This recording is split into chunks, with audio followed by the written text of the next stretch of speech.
साथियों good morning. साथियों हमारी रिसर्च एप्टीट्यूड की सीरीज चल रही है। इससे पहले हमने टीचिंग एप्टीट्यूड की सीरीज की थी। आशा करता हूँ इससे आपको बेनिफिट मिल रहा होगा, मिलना भी चाहिए अगर आप प्रॉपर इसके साथ जुड़े हुए हैं और तैयारी कर रहे हैं, क्योंकि मैं आपको वो क्वेश्चन करवा रहा हूँ जो लास्ट ईयर्स में आए हुए हैं और ये आपको बहुत ज़्यादा बेनिफिट देंगे, बहुत ज़्यादा, क्योंकि बेस ही यही है। अगर आप इनको अच्छे से कर लेते हैं तो मैं समझता हूँ कि जो आने वाले क्वेश्चन हैं, आपका पेपर जो होगा उसमें आपको बहुत ज़्यादा हेल्प मिलेगी इनसे, क्योंकि एक पैटर्न का पता लग जाता है कि किस तरह से क्वेश्चन आते हैं, कैसे हमने करना है, वो मैं आपको बता रहा हूँ। आशा करता हूँ इससे आपको बेनिफिट हो रहा होगा। आगे बढ़ते हैं। 180 तक हम क्वेश्चन कल कर चुके हैं। रिसर्च एप्टीट्यूड की सीरीज चल रही है। 181 क्वेश्चन नंबर देखते हैं। वही पैटर्न पे नीचे दो कथन दिए गए हैं, एक अभिकथन के रूप में और दूसरा उसके कारण के रूप में। पहला अभिकथन है, देखिए, निष्कर्ष का सामान्यीकरण केवल मात्रात्मक अध्ययनों में संभव है। और इसके बाद दूसरा है, और मात्रात्मक अध्ययनों में निगमनात्मक तर्कणा का उपयोग किया जाता है। उपरोक्त कथनों के आलोक में नीचे दिए गए विकल्पों में से सही उत्तर का चयन कीजिए। आप देख लीजिए, इसमें ए बी सी डी में ए क्या है, ए असत्य है लेकिन आर सत्य है। बी ए सत्य है लेकिन आर असत्य है।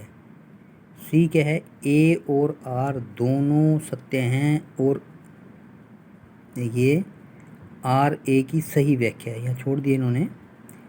और डी है, ए और आर दोनों सत्य हैं और आर ए की सही व्याख्या नहीं है। ये था आपका क्वेश्चन नंबर 181। इसका आंसर रहेगा आपका डी। देखिए हम आगे देखते हैं।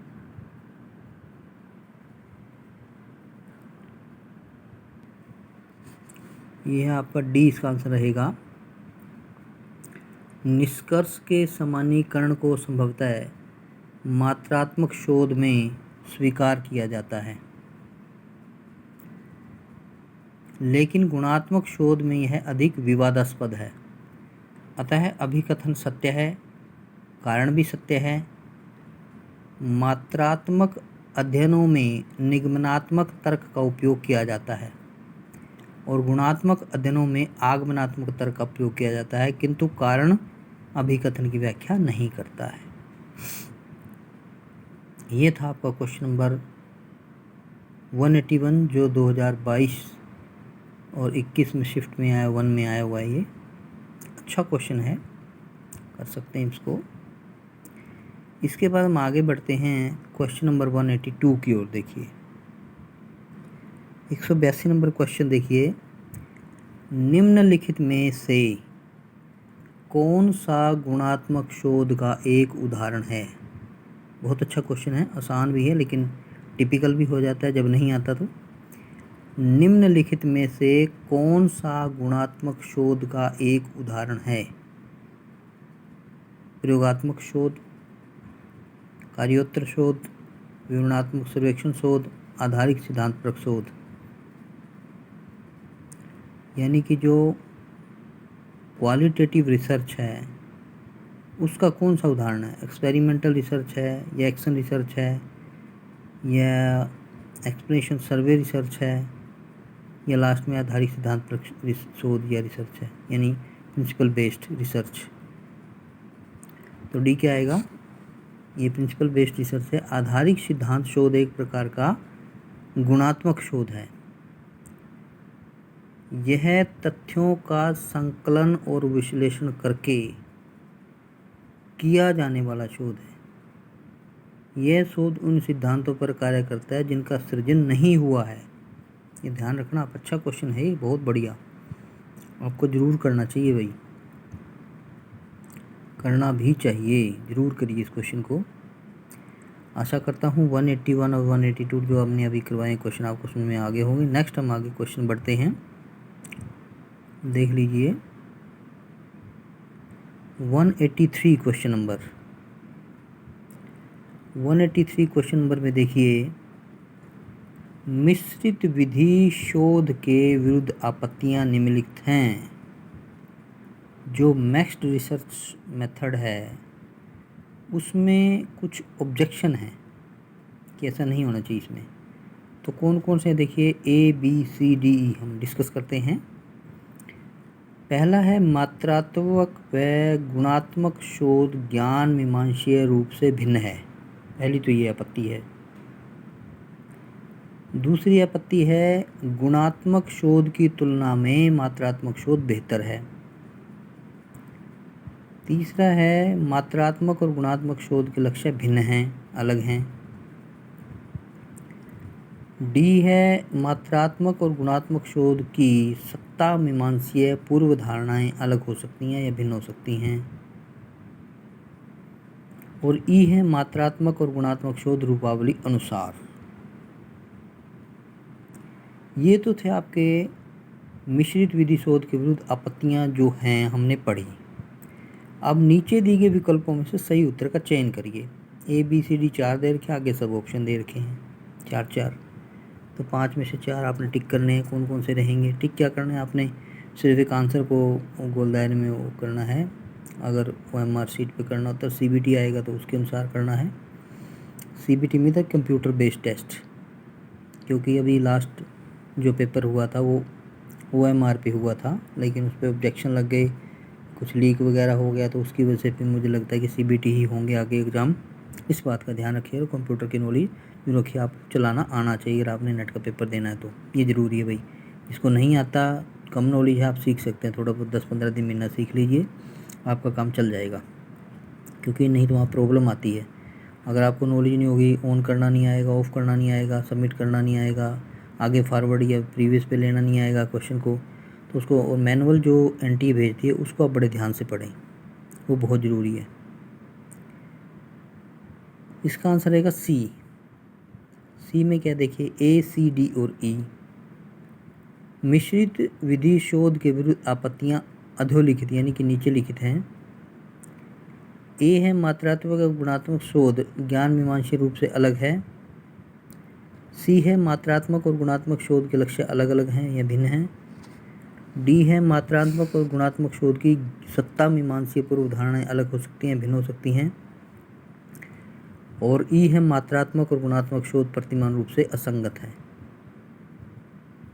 तो विकल्प क्या हुआ? C सही रहेगा, C आंसर रहेगा इसका। आशा करता हूँ यहाँ तक आपको 183 तक क्वेश्चन कंप्लीट हो गए होंगे, समझ में आ गए होंगे।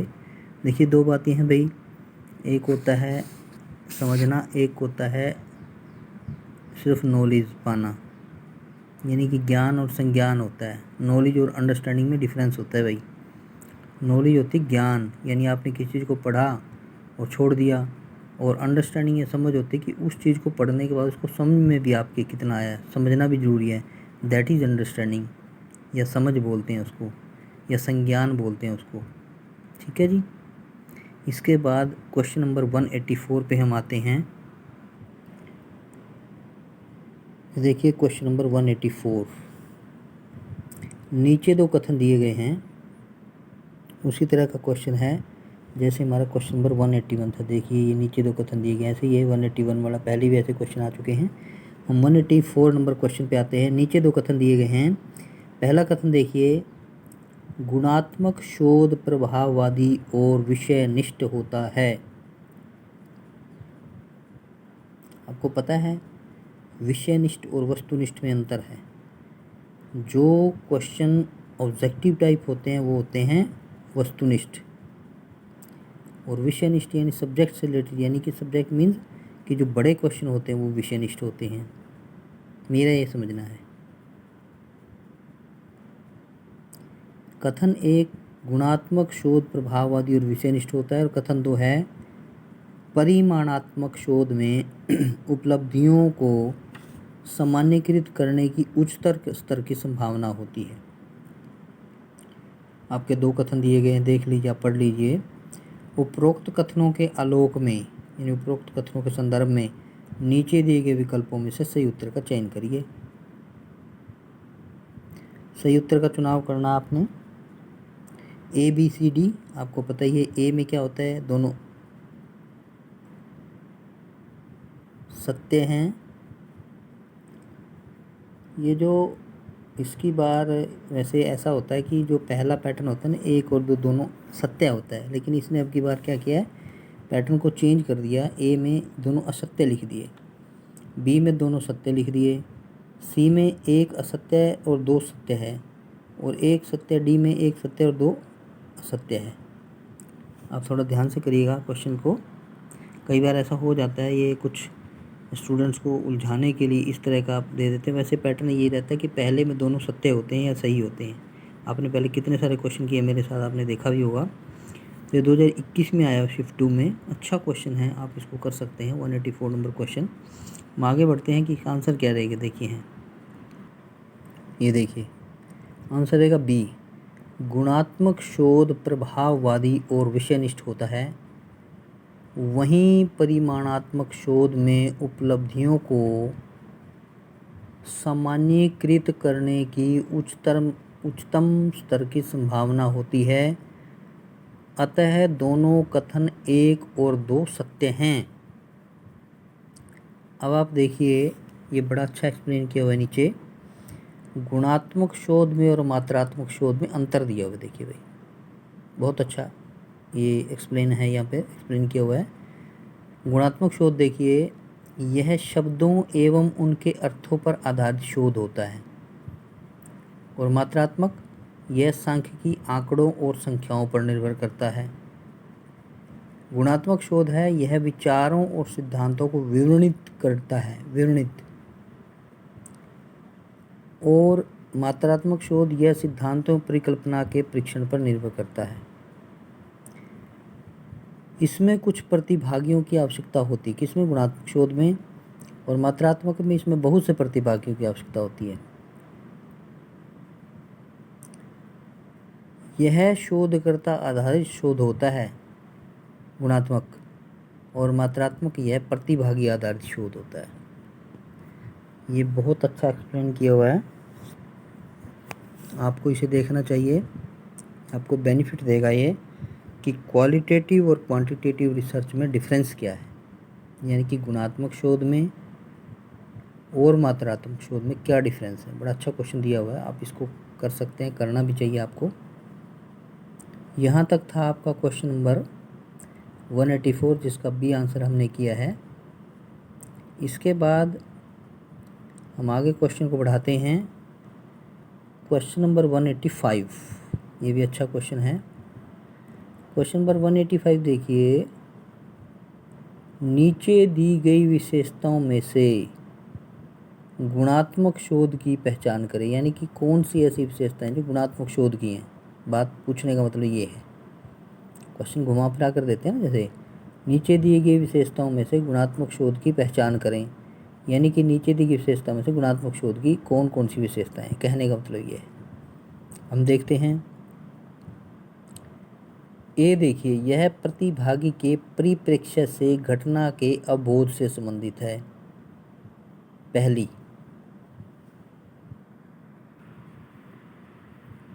पहला था हमारा, यह प्रतिभागी के परिप्रेक्ष्य में घटना के अवबोध से संबंधित है। बी है हमारा, इसमें यह माना जाता है सामाजिक तथ्य केवल एक वस्तुनिष्ठ यथार्थ से जुड़े होते हैं।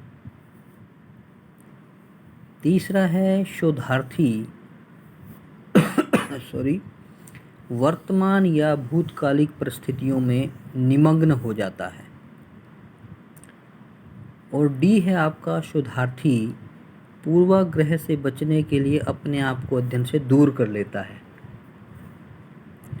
और ई है, इसमें प्रणाली एवं शोध प्रक्रिया दोनों में लचीलापन होता है। नीचे दिए गए विकल्पों में से सही उत्तर का चयन कीजिए। ए बी सी डी 4 दिए हुए हैं। 2021 में क्वेश्चन है, शिफ्ट 2 में आया हुआ है। ये अच्छा क्वेश्चन है।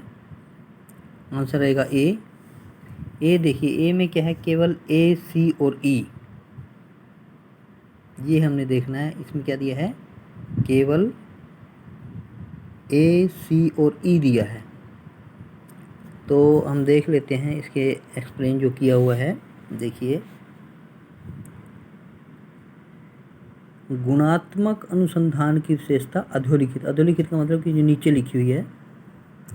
सबसे पहला, यह प्रतिभागी के परिप्रेक्ष्य से घटना के अवबोध से संबंधित है। दूसरा, शोधकर्ता वर्तमान तथा भूतकालिक परिस्थितियों में निमग्न हो जाता है। तीसरा, इसमें प्रणाली तथा शोध प्रक्रिया दोनों में लचीलापन होता है। और फोर्थ है, किसी समस्या या परिस्थिति का वर्णन करना अनुसंधान के दृष्टिकोण पर निर्भर करता है और यह अनुसंधान ज़्यादातर या अधिकांशतः विषयनिष्ठ होते हैं। पांचवा है, यह अनुसंधान समूह केंद्रित गहन अध्ययन, साक्षात्कार तथा दस्तावेजों की समीक्षा पर आधारित होता है। और छठा है, सिक्स्थ है, सामान्यीकरण की संभावना कम होती है। विकल्प क्या है, ए में क्या थे, तीन कौन से आएंगे, देखिए ए, सी और ई। ए, सी और ई क्या हैं, यह प्रतिभागी के परिप्रेक्ष्य से घटना के अवबोध से संबंधित है। और सी आ जाता है, शोधार्थी वर्तमान भूतकालिक परिस्थितियों में निमग्न हो जाता है। और ई क्या है, इसमें प्रणाली शोध प्रक्रिया दोनों में लचीलापन होता है। ये था आपका क्वेश्चन नंबर 185।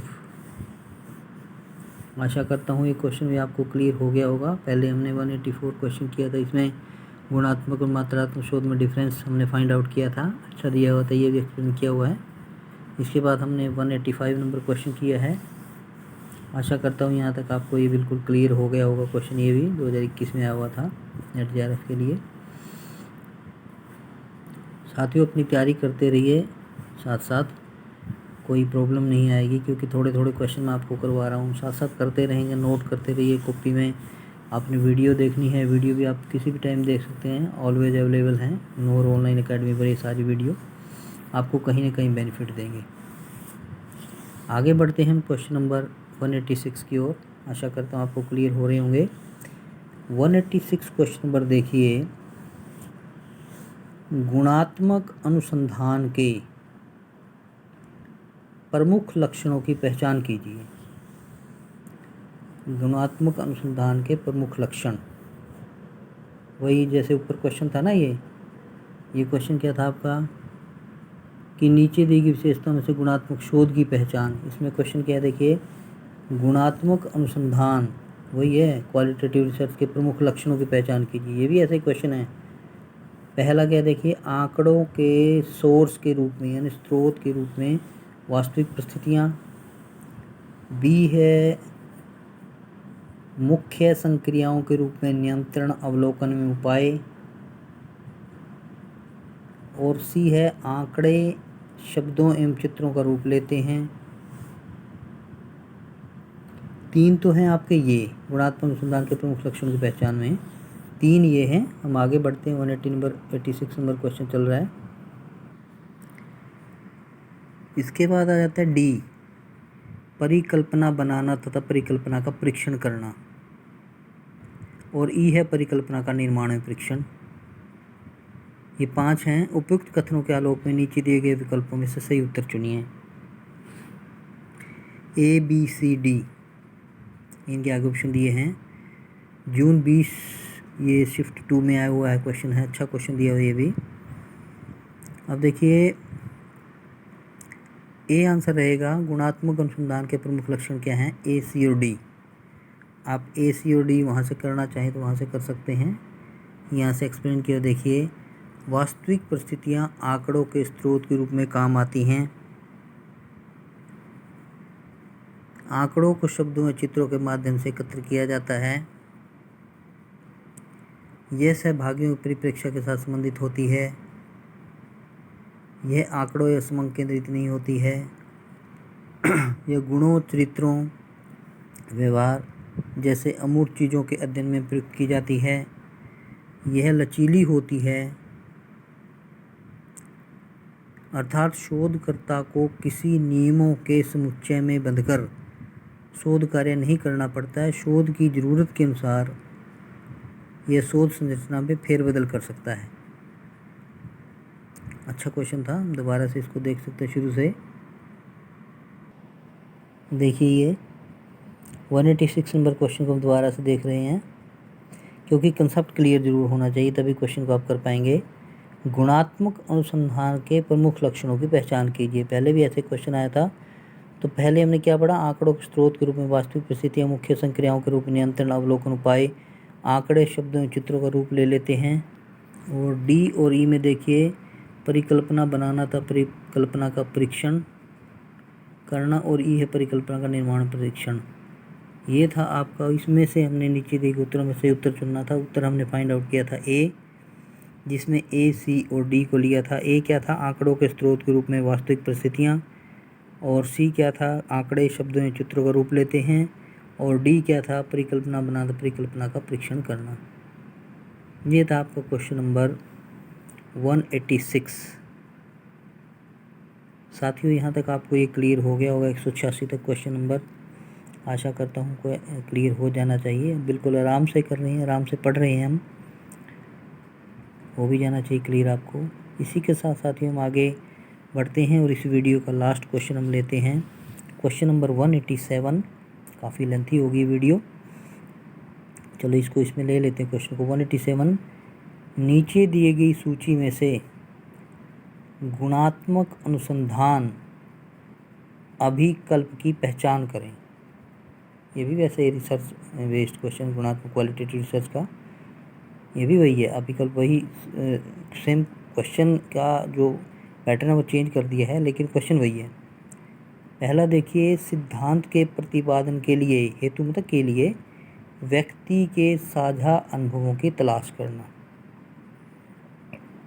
दूसरा है नियंत्रण हेर फेर लाना, परीक्षण तथा प्रभाव का मापन करना। तीसरा है एक समूह के लोगों की साझी संस्कृति की तलाश करना। चौथा है लोगों के जीवन का वर्णन करने के लिए व्यक्तियों के कहानियों की तलाश करना। पांचवा है प्रतिदर्श से जनसंख्या तक, यानी सैंपल से पॉपुलेशन तक सामान्यीकरण का चयन करें। निम्नलिखित विकल्पों में से सही उत्तर का चयन करें। आप देखिए ABCD दिए हुए हैं।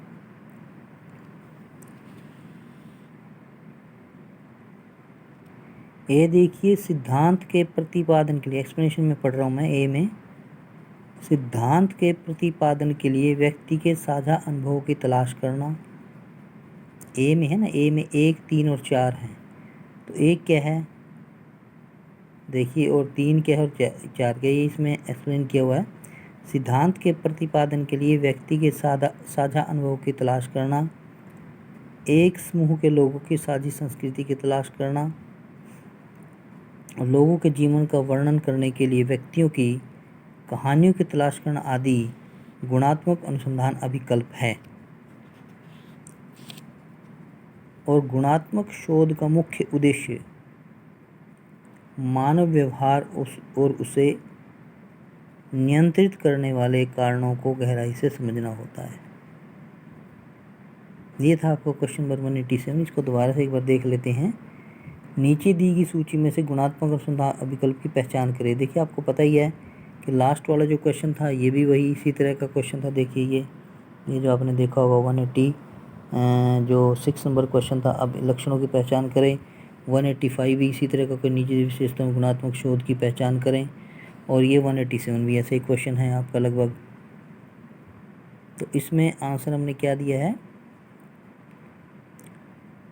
ए आंसर हमने दिया है इसमें, जिसमें पहला था सिद्धांत के प्रतिपादन के लिए व्यक्ति के साझा अनुभव की तलाश करना। और तीसरा है जी एक समूह के लोगों की साझी संस्कृति की तलाश करना।